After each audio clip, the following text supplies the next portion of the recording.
Maybe so. Sounds like you and I got it. A legit band. Dave, Legit band. I put you here only because Bert and Kim are sitting together. Okay. Thanks. You can split us up. Never. No. Okay. All right. Are we good? We're go. Okay, good. Excellent. Okay, well, thank you all for being here tonight. So this is the exercise class, which I always should prepare people in advance. They used to ask, but now I think they know that, like, we're not actually exercising. Like, what you're wearing is entirely appropriate. But what I have found in general in my life, that when I have breakthroughs or improvements in different areas, it's when I can, like, look over top of what I'm doing and how I'm doing it in ways I can do it better and more consistently. And that's what this class is about, really, is to help all of us be able to do that in regards to exercise. And so first what I'm going to ask you to do is to trust me. So I'm going to ask you to close your eyes and clear your heads and take in that sweet, sweet jazz music.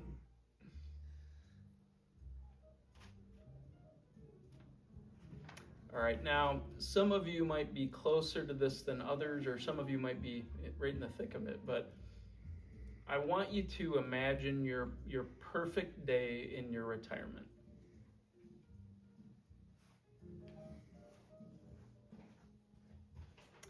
You've worked your whole life to get to this point, and now you're having the perfect day in your retirement.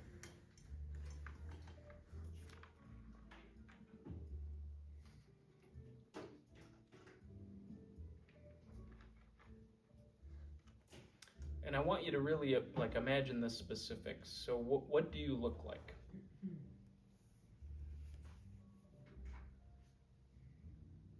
What is your health?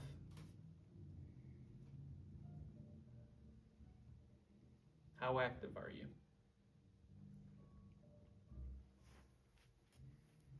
Who are you with?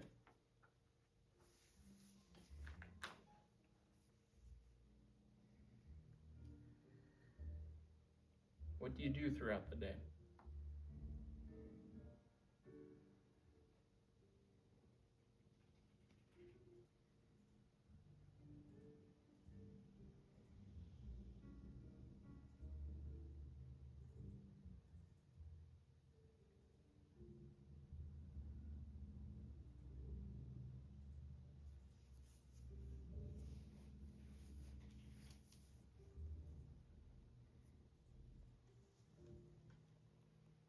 All right, once you feel like you've got it, kind of what the perfect day in your retirement is going to look like,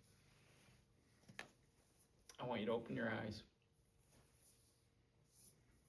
Okay, and then when you're ready, what I'd like you to do on that sheet that you have in front of you, under number 1, I want you to just do number 1, but I want you to journal and kind of write exactly what you envision in the perfect day in your retirement, what it looks like, and as many specifics as you want to write down.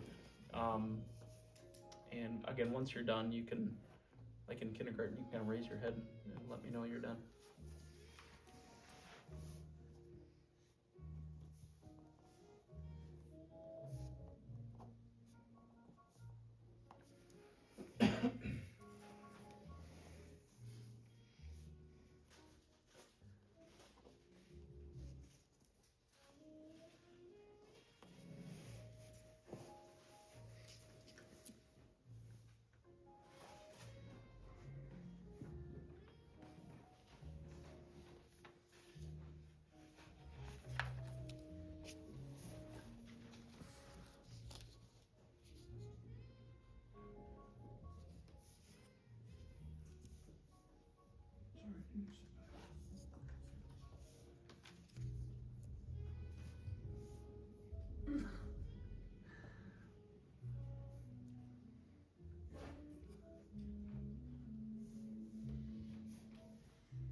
All right, if you're still writing, please continue. And certainly no one's required to do this, it's more for you, but is anyone comfortable sharing what they wrote and what the perfect day in their retirement looks like? I can share. Yeah, please. My perfect day in my retirement is like a summer evening Okay. at dusk. Okay. We're all with my family gathered around a fire, you know, my kids, my grandkids, maybe even some great grandkids. Mhm. And dogs running around and just laughing and joking. Like, to me, that just would be the perfect way to spend my time retired. Yeah.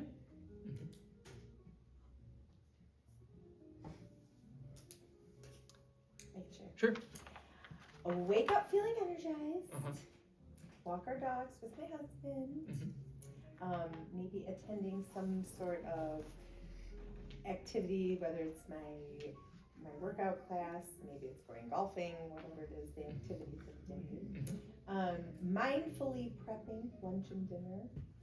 And then a relaxing evening and a good night's sleep, going to bed early. That's the full picture. That's great. That sounds like a great I day. love that. That's awesome. So yeah, I'll share too. I've done this longer. But it's funny. I'm not great in envisioning things in general. But what I do envision each time is, well, I'll share this too. When my daughter she's 14 now, but I think when she was like 7 or 8, she's always had very clear ideas of what she's gonna do, like her job. And at this age, at 7 or 8, whenever it was, she didn't want to choose one, so she was going to be a teacher during the day, and then in the evening she was going to be a pop star, and then on the weekend she wanted to be a NASCAR driver. And on top of that, she has always said she wanted to be a mom at some point. So I said, if you're going to be a mom, like how do you fill all this in? Like, when are you going to be around for your kids? And she said very quickly, she said, "You've done such a good job caring for me, Dad, that maybe you can watch my kids." Ah, there you go. There it is. Which, like, she has arranged for free childcare at the age of 7. You didn't raise a dummy. No, exactly. But I've always envisioned, like, I think I'm really going to enjoy being a grandpa. And my dad passed away before my kids were born, so I would like to be able to do that. And I think it'd be exciting and fun. I think I'd really enjoy it. So whatever they enjoy doing, I think I'll enjoy doing. It almost doesn't matter what the day looks like. I think just being around them. So the reason I bring all this up, I researched exercise in general quite a bit and looked at a lot of different studies, but this one, to me, for some reason, spoke the loudest. So it was a study done by Harvard, and they had a sample size of 122,000 people. And what they did is they tracked their CRF levels, and the age ranges of these people in the test study were 18 to 88 years old. Has anyone heard of CRF? Is anyone familiar with that? So it's cardiorespiratory fitness, and what they're doing is they're measuring how efficiently your body pumps blood and circulates oxygen throughout your body. And they can measure those things, and so they're measuring those levels of CRF in each of these age brackets of people. And what they can tell and what they're able to prove is that people that have an regular exercise regimen have higher CRF levels than those that don't, which makes sense. That if you're exercising regularly, you're pumping blood more efficiently throughout your body, and you're oxygenating your body more efficiently than those people that don't exercise. The point of the study, though, and what they were looking at is how CRF affects mortality. And so at the age of 18, people that have a regular exercise regimen have higher CRF levels. If they have higher CRF levels, they're living longer than their counterparts at the age of 18. But what they found is that at each age bracket, the numbers kept going up. So at each age level, if you have a higher CRF level, you're living longer than your counterparts that don't. But the time gets longer. So in other words, once you're finally in your 60s, 70s, 80s, instead of living like a day longer when you were at the age of 18, you're living years longer and sometimes decades longer than people that don't have higher CRF levels, which is a long-winded, maybe convoluted way of saying that if you exercise regularly, you will live longer. And the longer you live, if you're into your 70s and 80s and you're exercising regularly, you're giving yourself a better chance to live years longer than your counterparts that don't exercise regularly. which again is a very convoluted way of saying that the day that we envision in our retirement to have days like that and to give ourselves an opportunity to have more days like that, if you can find a way to exercise regularly, you're giving yourself your best shot at being able to do those things. And that's what this study definitively proves, is that is absolutely the case. And so whatever you wrote down, I think they're all wonderful. And really working here, what we always want for patients is that we want you to have a good quality of life and a good length of life. And really what the study proves is that if you can find a way to exercise regularly, I mean, it gives you a better chance to achieve that. And those are kind of the long-term benefits of having a regular exercise regimen. The short-term benefits, and I would also say actually just on these points too, I mean, number one, what we know, and this relates certainly to chiropractic, but that our bodies are meant to move regularly, and generation to generation, we're moving less and less, and we're seeing our health deteriorate. And so that's why this topic is in particular, it's more important now than ever.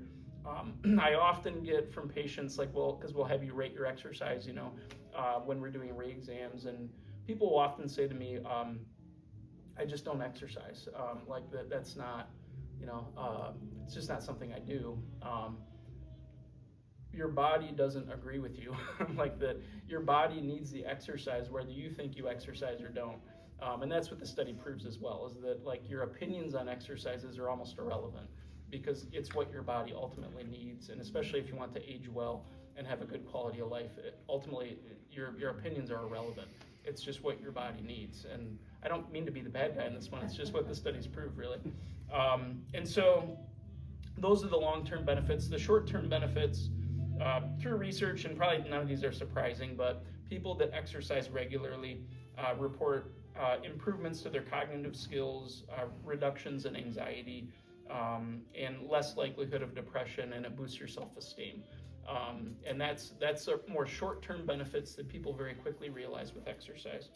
I also, this was for a separate class, but we were talking with a therapist that we know pretty well, a psychologist, and we were talking about something else, but she happened to mention that with every patient in her therapy, they'll cover the things that normally, a therapist would cover, but then eventually she always gets to exercise.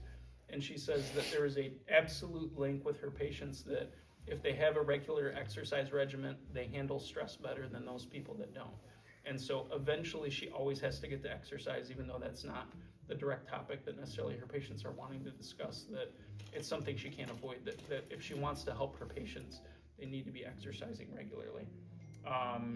And so whenever there's a health topic that we know we need to do a workshop on, Kathy and I usually point at each other, because neither of us like being in the seat necessarily, or choose to do it always. But Kathy won this one, and I'm here because there in so many areas I'm imperfect. She'd be the first to tell you. But when it comes to exercise, so in our office we always rate how we're doing on different subjects. 0 would be perfect, and 10 would be awful. With exercise, I'm pretty consistently always at a 1 or a 2. I'm not perfect, and I would never rate myself perfect on anything, but I'm really pretty darn good. And it's one area I'm pretty confident in. There's others you could point at and say, Don, you're garbage, and you'd be right. But when it comes to exercise, I do have a good routine. A lot of it for me, I have a lot of. I was born with some things, like some congenital abnormalities, but also my genes. I had great parents, but their genes are kind of hot garbage in some ways. I'm predisposed to different issues. My dad had a lot of heart issues. My mom had diabetes.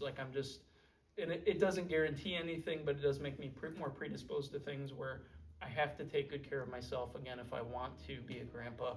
And you're less likely to fall in that because of your routine. Exactly. It's true. And so I actually did the math last year. Out of 365 days in the year I exercised, it was 349. So not every day, but pretty darn close. It's pretty rare that I miss a day. And so this is one topic I feel like I can speak at least relatively knowledgeably about. So, and I will also share too, and this is more as it relates to stress. This was a while back, but it's always when I think of this class, I think of this and what the benefits of exercise are. So I always exercise in the morning, and it's because it's the most predictable time of my day. Like I can get up before the kids get up. I can exercise, and by the time they're up, then my day's kind of a crapshoot. But and then it's work and kids, and that's fine. But this one morning, so I exercise in the basement. We have some exercise equipment. I come upstairs. As I'm walking up the stairs to where our bedrooms are and the kids and Kathy are at, my daughter beelines it out of her bathroom, and she doesn't make it to the bathroom, and she vomits all over the carpet. And this is as I'm walking up the stairs, and no one's up yet. Kathy comes out, here's the commotion. She sees vomit on the carpet. She's a sympathetic puker, so she runs to the other bathroom. She's vomiting. Tyler comes out and sees all this mess. He starts getting a little weepy and goes back in his room. And this is how we're waking up. But this is not a great day. But my point in bringing all this up is that I'd been downstairs exercising. I've been awake for a while. I got my blood flowing. I was feeling good. I could care for my son and my daughter and Kathy, who all were having a rough morning just as they woke up. That's an extreme example, but there's some version of that every day. There's some puke throughout the day. And I feel like, for me, I know when I exercise regularly, I'm a better husband, a better father, a better worker, a better friend, all those things. And because I've not exercised for a long time and I've exercised for a long time, I'm better when I exercise regularly. And it's hard to get that routine set, but once you have it, it's pretty clear. There's not some people that are better off with exercise and better or not better off. We're all better off with it. It's just hard to get there, and I do get it because I've been there. But once you get there, you will not be able to deny the fact that you're better off with it. I'm positive of that. And so what this looks like is the current guidelines, and this is from the same study that the Harvard study that I'm referencing. So, but this also aligns with other studies' recommendations. And under the notes field, I think this would be a good thing to write down. So the minimum recommendations for exercise are daily 25 minutes of moderate aerobic activity, but the important parts are 25 minutes. In particular, what they're getting at is like walking, swimming, biking, elliptical machines, like a non-impact aerobic activity for at least 25 minutes daily. And you can substitute that, if you're up to it, for 15 minutes of vigorous exercise, which would be like running. But that's a daily activity, and that's a minimum that would be recommended for daily exercise. And then also mixing in twice weekly training to strengthen muscles, which that would be like free weights, resistance bands, circuit training, that kind of thing, at least twice a week doing that. So knowing that, again, 25 minutes of regular aerobic exercise or 15 minutes of vigorous exercise with the twice weekly weight training. Did I go too fast through that? I do talk fast sometimes, I apologize. Knowing those are the minimum recommendations. On that second number on your sheet, if 0's perfect with exercise and 10's the worst, how would you rate yourself right now? And we're not going to share this one. This is more for you. So next to that number 2, I'd like you to write, again, if 0's perfect and 10's the worst, how would you rate your exercise level right now? All right, and now next to number 3, a year from now, if you look at your year from now self, and you're like, hey self, how you doing with exercise? What do you hope, what number would you like to be able to write down a year from now? And I would like you to write that down.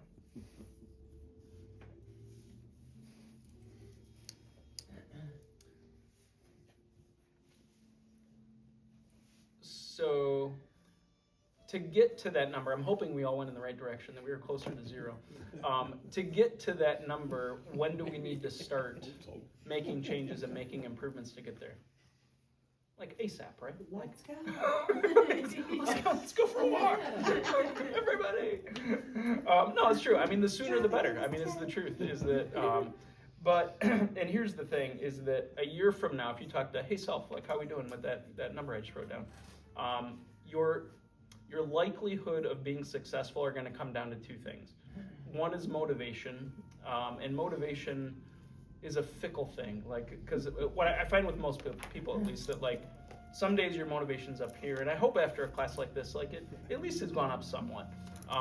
But the thing is, tomorrow, who knows? You know, is most of us anyway. Some people are different, but most of us, that's true. Is motivation does this, but it's going to be a combination of motivation, and the other is preparation. And this is true of anything you're trying to improve on. Now, what that looks like in terms of exercise is, and that's really what I want you to get out of this class, is that it's creating a system for you that is repeatable and realistic, that you can stick to, that, and really what this study that we first went over, what it's really getting at is the exercise is important, but rather than focusing on the exercise, really what I want you to focus on and what this study is really proving is it's creating the habit of exercise, that you have a habit that is consistent, that's repeatable, that you know you can stick with. And so what that looks like as far as preparation would be whatever plan, and we're not writing anything down on this yet, it's more just mentally kind of working it out for yourself. And if you already have a good routine, that's wonderful, but we can always do better. It's having a detailed plan with cues. So for me, my cue is my alarm. Like if I don't wake up before my alarm, when my alarm goes off, I have to start right then. It might be that for you, but it might be something different. Some people, it's right after breakfast or right after lunch or right after fill in the blank.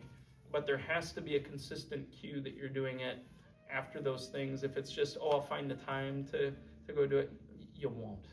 And not just you, that's anybody, that's true. The other thing, but also what's before and after. So like for me, I know I need to be upstairs by 6:30 because the kids are getting up, and Amelia often doesn't set her alarm, and so I have to wake her up or she will never make it out to the bus on time. But those are my cues. For you, they're gonna maybe look different, but you have to have consistent, repeatable things that you can count on and stick to. The benefit of morning is, for most, I know for me, that's the most that's my free time really, when I don't have family or work obligations. For a lot of people that might be true, and that's why I suggest mornings often, is that if you do want to make a consistent routine, mornings generally are the safest for most people, but not for everybody, I know. But it has to be at a time where you know you can do it consistently. And I will say too, this one of our mentors, Dr. Dean, that Dr. Brandon and Allison have met, he's a chiropractic. Dr. Brandon calls him chiropractic Jesus, like that he's a great chiropractor, but also just like an animal in so many different ways, like just always on task. And he was having a similar problem where he knows the importance of having regular exercise, but his schedule's so full, he just couldn't find a way to do it. So he would go to the gym for 8 minutes a day, and he would walk on the treadmill for 8 minutes, and then he would leave. But it was always for 8 minutes. And the truth is, 8 minutes, it's not enough. Like if you're doing 8 minutes, it's better than nothing. But as far as the exercise itself, there's very little value in doing 8 minutes of something over time. But what he was doing is exactly what we're talking about. He was creating the habit where once his schedule freed up a little bit, he could then turn it into 15 minutes and then a half hour.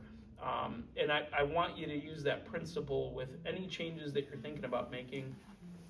You're best focused on and what your body needs most is the repetition. So it's really about trying to create a habit that you know you can stick with and you can't fail at. The other part is you have to, if you haven't already, you have to find something that doesn't suck for you. And so like, if whatever exercise you've been trying, you honestly just hate it and you don't look forward to it and it sucks, you're not going to stick with it. Like you have to keep looking and finding the thing that doesn't suck for you and that you don't hate. But ultimately, hopefully it's something you enjoy. So like for me, you guys have probably, a lot of you have met Henry, I think our dog, our office dog, our forever dog. He's with us all the time, but he loves running. And so there's mornings I get up and I don't want to run, but when I open my running drawer, he starts wagging his tail and gets all excited. And then I'm like, okay, fine. Like I'm not that excited, but he is, and it gets me going to want to run. The other is because I live in a family with 2 kids and a wife, I don't get the remote control very often. And so what I will do is if I'm exercising inside, there's shows that I will only watch like when I'm exercising inside. And if right now I'm watching Only Murders in the Building. Have you guys seen that by chance? That's not why we're here, but it's a really good show. If you haven't seen it, you should check it out. But my point is like that. If I've left on a cliffhanger, I actually want to go downstairs and see what happened next. But because I don't watch it other times a day, it does motivate me to want to go downstairs and actually exercise. But it's those little tricks of finding ways where it doesn't suck, and you actually enjoy and want to do it. You have to find a way to do that, because if it's not enjoyable, you're not gonna want to do it, and you won't do it. And you got to find a different, like Kathy is a good example, because she found dance classes, which if you're interested in this, you should talk to her. But it's line dancing classes that we did once by chance at Cellar 1914. But then she found out it's a class that meets regularly, and so now she's doing that, and she really kind of loves it.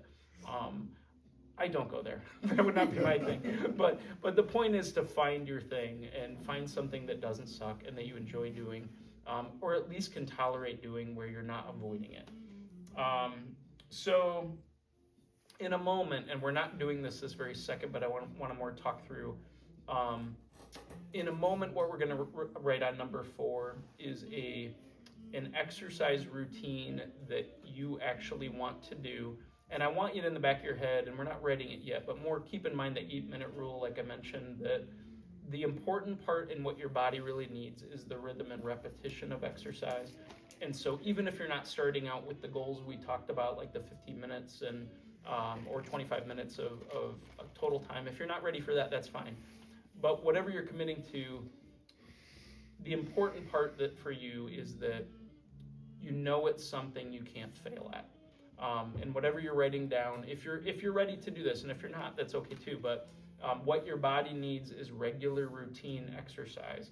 And what I want you to write down eventually is a routine that you know you cannot fail at, and be specific about it as far as like what days are you doing it at what time, what specifically are you doing, what are your cues, like when are you starting and when are you stopping, as specific as you possibly can. The important part again is that you know you can't fail at it, and you're creating the routine. It's not even so much about the exercises, creating the routine. I think I've said routine enough.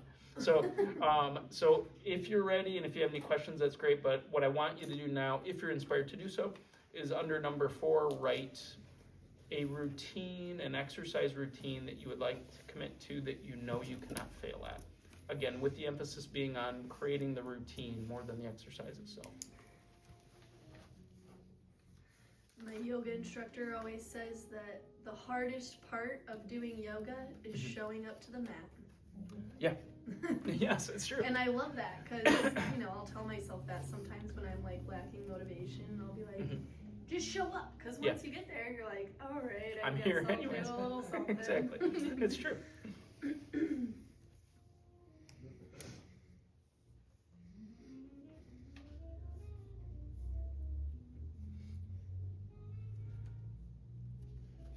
You made me think of something. My best friend growing up, we're still great friends. We've known each other since we were like 8 years old. And he was telling me when he was about 45, he's the same age I am, 69 years old. And when he was about 45, it suddenly hit him that his dad and all his brothers had all died within a couple years of reaching age 50. Okay. And it hit him that he needed to do something and to not be in that same thing. Yeah. Well, like I say, he's the same age I am now. Right. So he did do some He did things. something, yeah. Unfortunately, just about 2 months ago, he had to have triple bypass surgery. Okay, yeah. But he's still alive. Okay. One of the things he told me he did is he took care of all the finances and everything. He said he sat down his wife, taught her how to use the checkbook, how to do all the finances, where all the papers were for everything, Yeah. what insurance, and just made sure that she knew that if he fell dead the next day, that she would survive without all Right. that stuff. But Yeah. now he's able to, his grandkids are in their teens, and he's thankful for that. Yeah, that's great. That's cool. But he had to start exercising and stuff. He was built just like his dad was, Yeah. and he's Yeah. it changed. Paid things. off. Yeah, I went to the doctor and said, "Hey, this is my my genetics. What can we do to Yeah.